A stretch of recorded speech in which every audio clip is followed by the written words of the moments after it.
Diyos ko. Ilayo mo ako sa aking mga kaaway. Ikaw ang aking mug, ikaw ang aking kanlungan.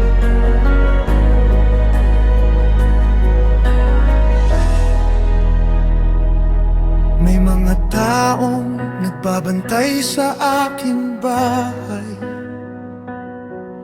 Hinahanap nila ang aking pagbagsak.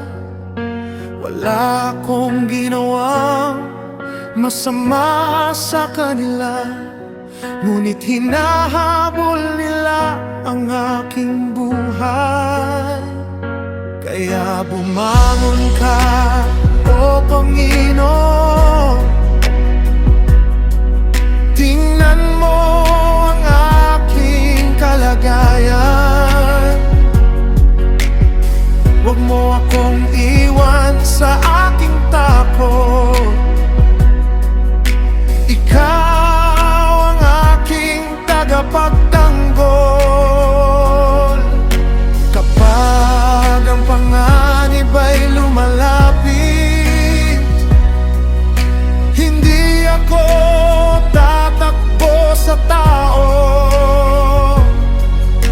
Itataas ko ang aking mga mata at tatawag ako sa iyo.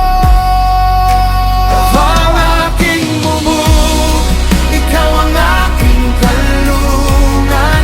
Sa gitna ng gabi at panganib, ikaw ang aking tagapagtanggol. Ikaw ang aking mug. Sa iyo ako magtitiwala, dahil ang iyong tapat na pag-ibig ay nauna sa bawat umaga.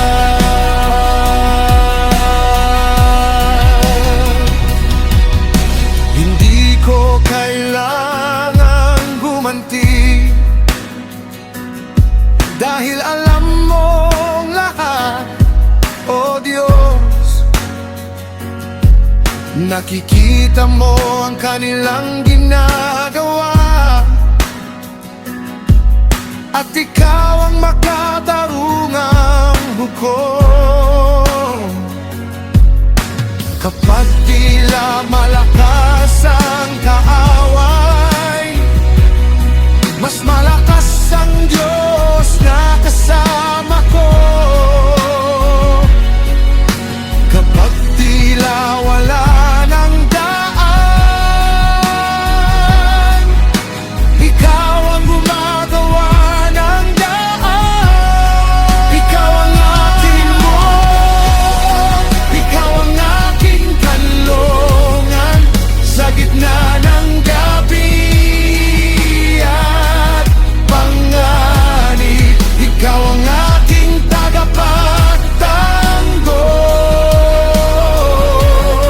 Ikaw ang aking bubog. Sa iyo ako magtitiwala, dahil ang iyong tapat na pag-ibig ay nalamauna sa bawat umaga.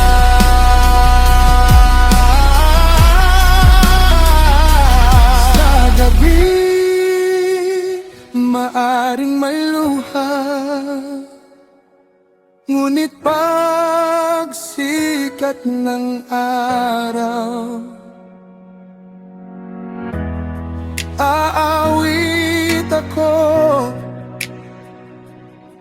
Hindi dahil nawala ang lahat ng problema, kundi dahil alam ko at di mo ako pinabayaan.